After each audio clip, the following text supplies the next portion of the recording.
is breaking news. Louisville Mayor Greenberg is giving an update right now on the deadly UPS plane crash from last week. Let's listen in. Metro Hall.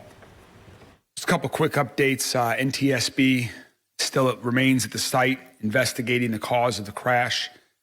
Our teams have continued their outreach to businesses that have been impacted and to give them access to their property that is still restricted. LMPD is continuing to provide 24/7 coverage of this restricted area to protect the integrity of the investigation and also to protect public safety during these times.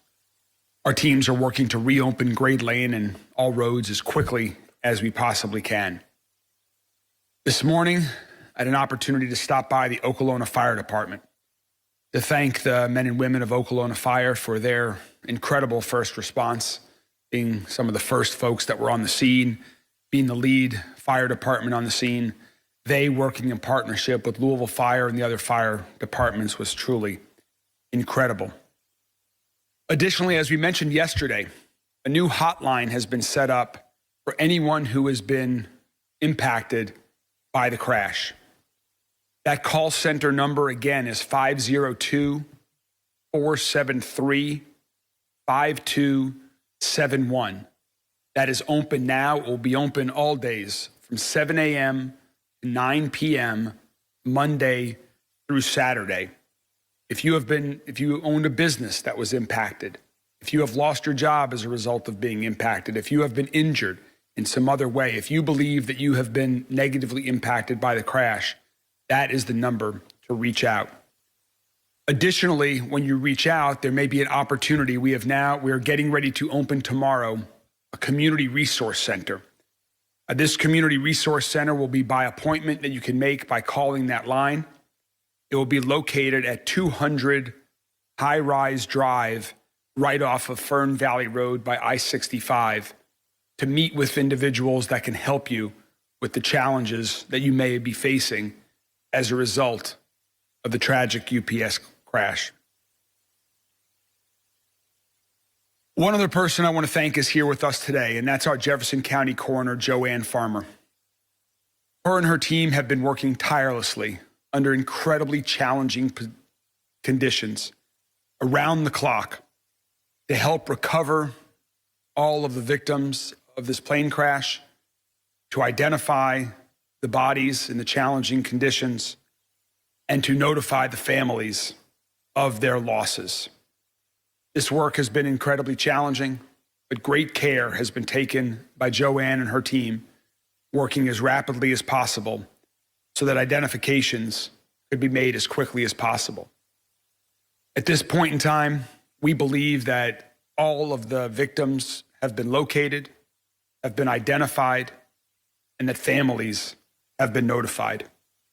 So now I'd like to ask our Jefferson County Coroner, Joanne Farmer, to share a little bit more about the process and to also share with the community the list of the 14 victims who we lost in this tragic plane crash.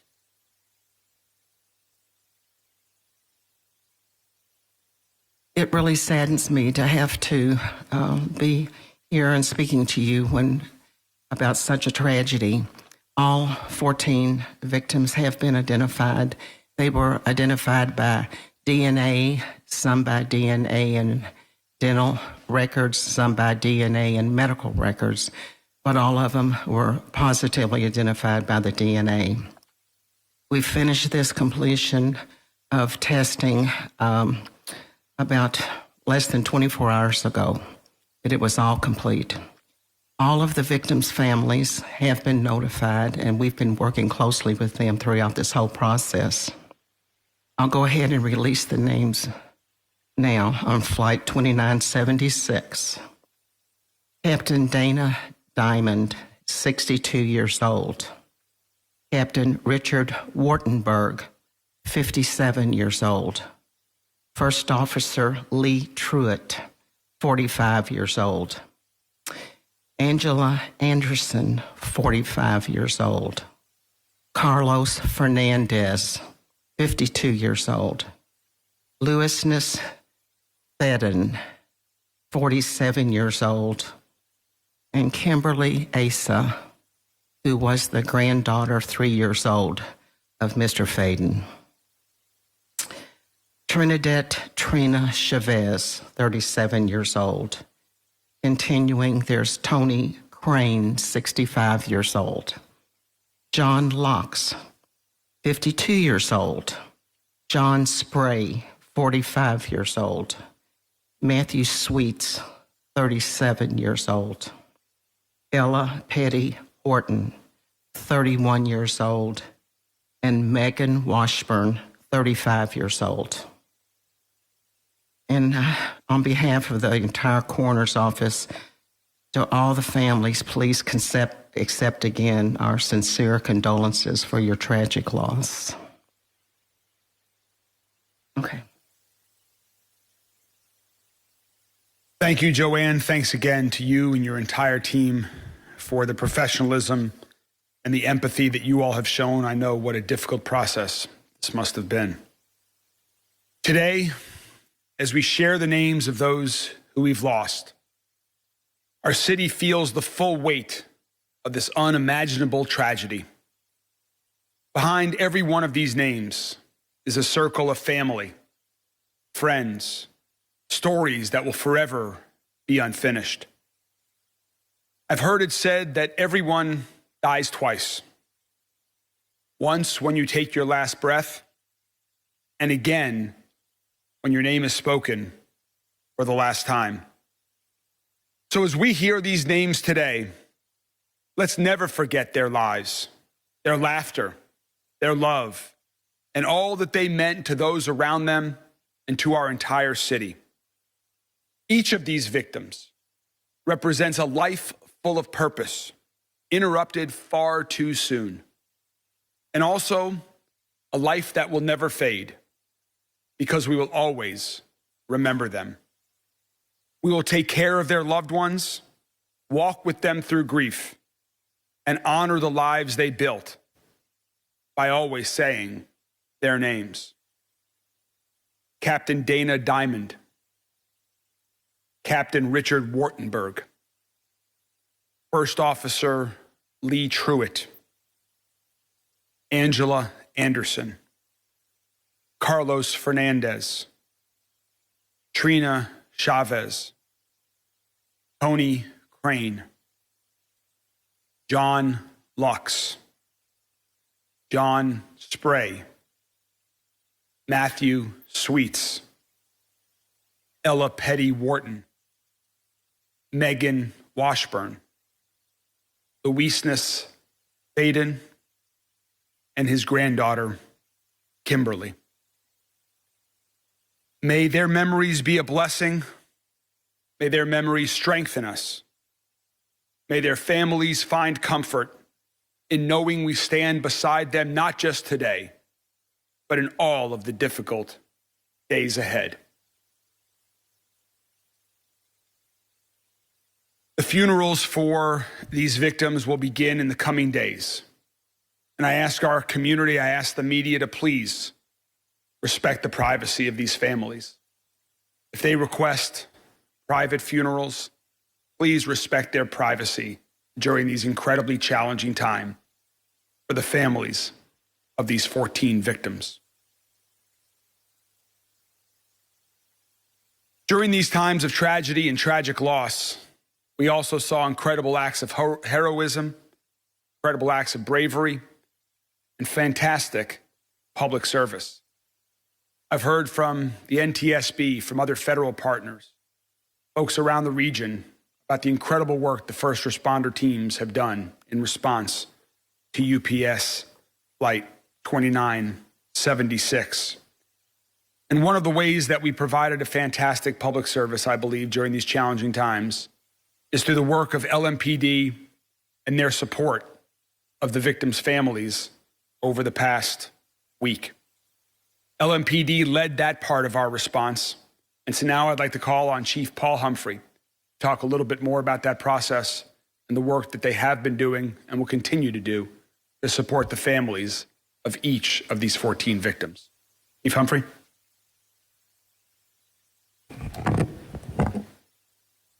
While we send our prayers and condolences to the families, there's going to be times where there will be stories that will be told about each one of the victims.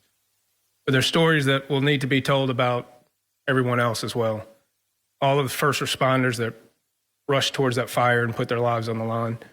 The employees of Grade A Auto Parts, one who tackled another employee in order to save his life, and then he got up and pulled the other one through the fire to get out.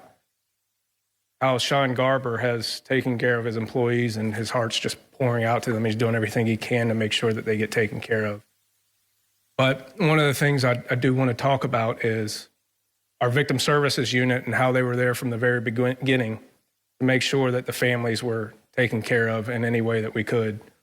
From the moment this crash happened, the victim services unit stood up the family assistance center over at our training academy. And what they did was they made sure that all of the questions that we could answer, even though they were few, got answered for the families. They made sure that the families ate. They made sure they had something to drink. They made sure that they could help connect them to the victims that were at the hospital. They kept them informed and they comforted them as much as possible. And when it came time for the end of the night, when we knew that there was no more work to be done that particular night, and we were not going to be able to give them any more information, they were talking about asking them to go home, pet your dog, hug your kids, to get a little bit of rest if you can. And so what I told them is, it's okay to shut this down for the night. And they said, nope, we're going to stay here all night, because if somebody shows up at 3 o'clock in the morning, we need to be here for them. And so for 2 days, our victim services unit worked 24 hours. And they stayed there making sure that anyone who needed anything had a resource that they could reach out to. And we hope that that type of service gave them just a little bit of comfort in the worst days of their life. And that's the type of work that you see from public service. That's what public service is about. It's about a test of character in the worst times possible and being able to be there for people when they need it the most. And I think that's what we saw, not just from LMPD, not just from the fire department, but we saw it from the average citizen, the average friend, the average family member, who, when their character was tested, they stepped up and showed what Louisville's all about.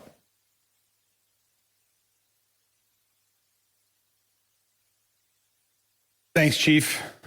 We'll take some questions from the media in a moment here, but just again to reiterate, for anyone else who is a survivor who has been otherwise impacted by the crash, please call 502-473-5271 for some assistance.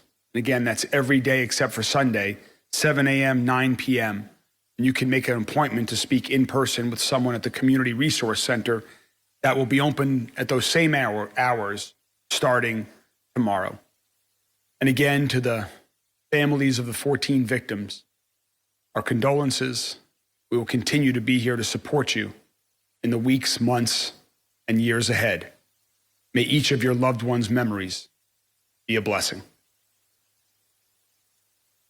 We're now happy to take some questions from members of the media. Stefan.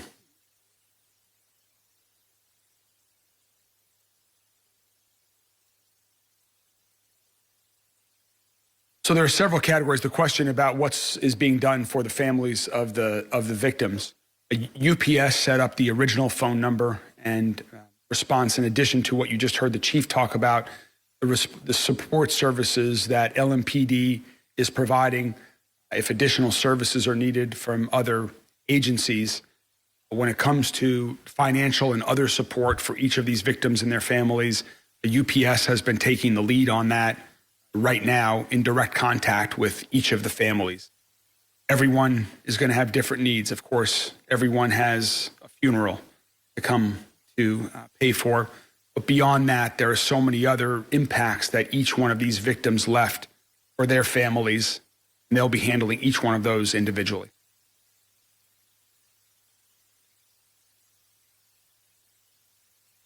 The question was about how confident are we that no other victims will be found at the site.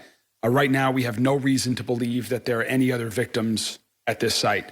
The names that were on the lists that were copiously made by all of the the people at the Victim Family Center that you just heard the chief talk about, the names of those that are missing match the names of those who the coroner has identified as victims. The other individuals who were originally on that list that first night, LMPD has made contact with those other individuals, and so that we know, fortunately, they were not involved. There was some other reason that they were on that list, but they were not a victim of this crash. Yes.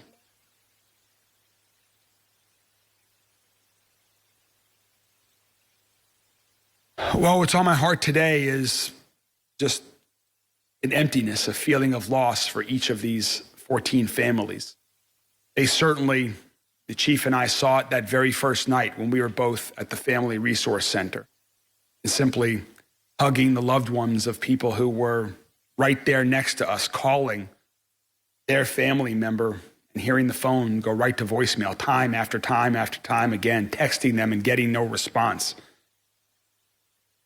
They knew what the likely answers were at that time, but to have that certainty is, I hope, helpful closure for them. I know it certainly is not easy to hear, but I hope that with this certainty, their grieving can continue and turn to healing, and that they can begin to find ways to move forward, to recover from this trauma, and find joy and happiness in life once again, knowing it will never be the same without their loved one.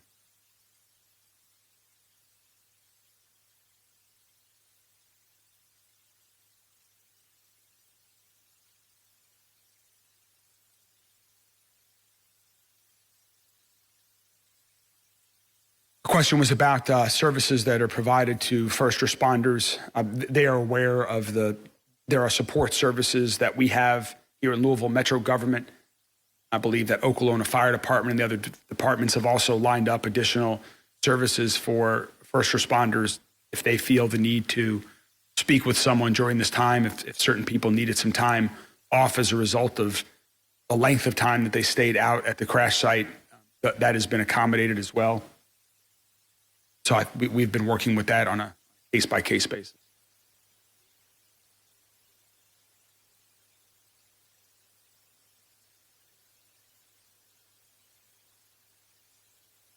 So the question was about businesses that they still don't have access to or vehicles that were left behind. We have reached out, our emergency responders, emergency management team has reached out to businesses that we're aware of in this location to provide them with sort of escorted access to their property to get anything that they need or to keep their business functioning as best as they can. In terms of when they will have full access to the property, we just don't know yet. Public safety comes first. The investigation is being completed. We know the pressure that we feel that we're putting on ourselves to get people back into their businesses, to get back going again. Their employees that are right now without a job because businesses are closed. We want them to get back into business. So we're working as hastily as we can. But of course, public safety comes first, and the NTSB needs to be able to complete their aspects of the investigation to give us access. Oh.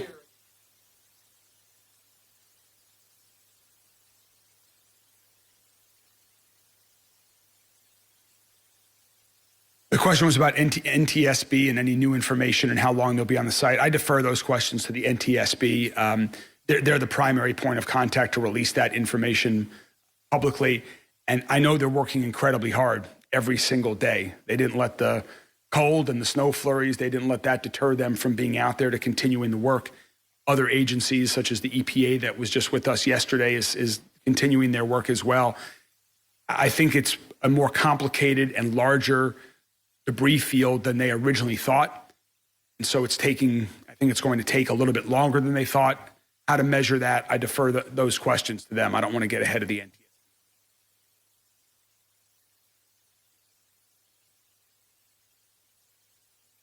NTSB. Right now, it's the NTSB. I mean, we're giving them access to the site. They've got control to make sure that they can continue their investigation. At the same time, we're doing all the things that we believe we need to do from a public safety perspective so that when they no longer need it to be cordoned off, that it's safe and clean. Again, Vehicles that are going into the site have to be power washed before they leave the site on top of sand. We're making sure that everyone has their power back. So there are still things like that that are public safety in nature. We hope those are completed around the same time that the NTSB releases the site from their investigation as well. And then, or at least so that we can shrink it. Might not go back to totally open, but at least to shrink it so that folks that have businesses along grade A and for traffic and the like can be reopened.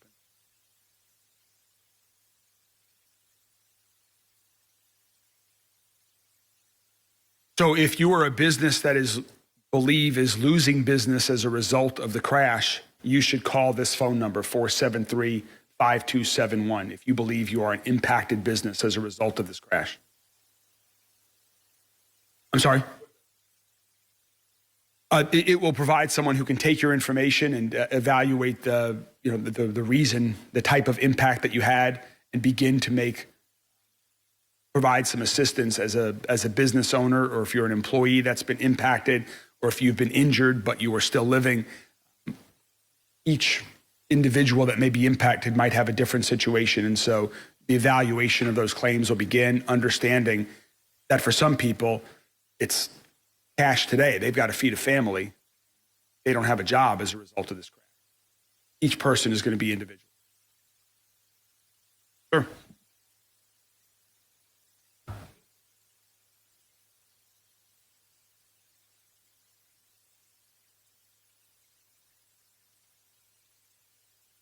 Personally, you say? Well, everyone is saddened by it. Everyone, it's a tragedy. And when you're in the middle of it and working, and you're in there and you're trying to locate the bodies, looking for body parts and so forth, your mind's busy with that. But now that we have become a little bit settled now, and we're down and we've already made death notification to the families, that was rough on them. There were a group of us yesterday that were doing that. And that's where I think our emotions start to rise at that point, because the search is not completely over, but primarily over. And I had a family member ask me yesterday, how do you ever get used to this? And I said, I don't. If I get used to this and it doesn't bother me anymore, I'm in the wrong profession. I need to move on to something else. So we have a lot of talking at the office. We are a really strong bond there. And I think there's almost a sense of relief that now we feel like we have all of them, and a sense of relief at this point now. Mm-hmm.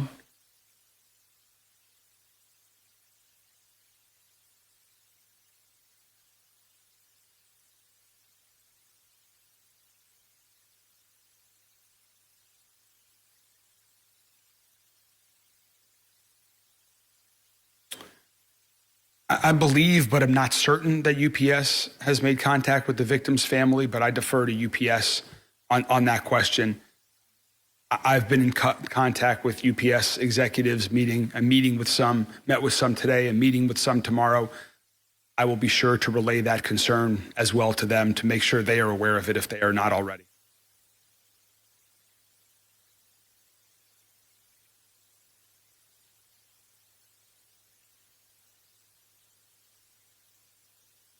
So all of that is being worked out. Those are some of the discussions that we began to have today about the process for reimbursement from the city's perspective, from the other agencies' perspective.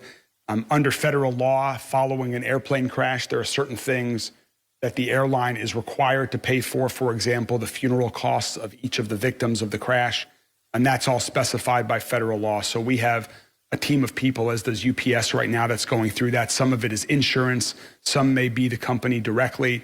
There may be other parties that are involved in the repayment. And so we're working through all of that right now and trying to figure that out from the city's perspective, for other public agencies. And also, I know that's a question for those who have been impacted, victims, their families, and others who are impacted.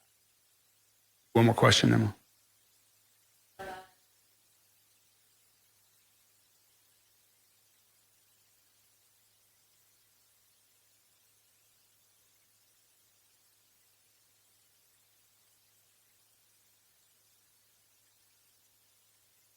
So I don't have a specific, the question was, where does all the oil that's been in the basin, where that's collected? I don't have a specific answer for you on that. I defer to MSD for that technical answer. But this is not the first time they've been cleaning up hazardous materials that are in the waterways or in the ground, or in this case, 30,000 gallons of oil that fortunately got into a basin that has been protected from getting into any of the waterways. So there are special crews that this is what they do. They remove hazardous materials safely and then dispose of them safely. What that specific process is, I'll defer to MSD on that, but that's what they're doing. It's not just being dumped somewhere else in an unsafe way. We will continue to keep you all updated with any information that we have available as it relates to the investigation. Again, that will primarily come from NTSB, but we do encourage everyone who's been impacted to call that number, to visit with the Community Resource Center, and we will continue to be here to support the community and those impacted. Thank you all very much. And you have been listening to the mayor and other city officials giving an update on the UPS plane crash from last week. Here's a look at the victims who have been identified: Lou Fedden, Kimberly Asa, John Lukes, Megan Washburn, Ella Petty Wharton, John Spray, Matt Sweets, pilots Captain Richard Wartenberg, Captain Dana Diamond, First Officer Lee Truitt, Angela Anderson, Tony Crane, Carlos Fernandez.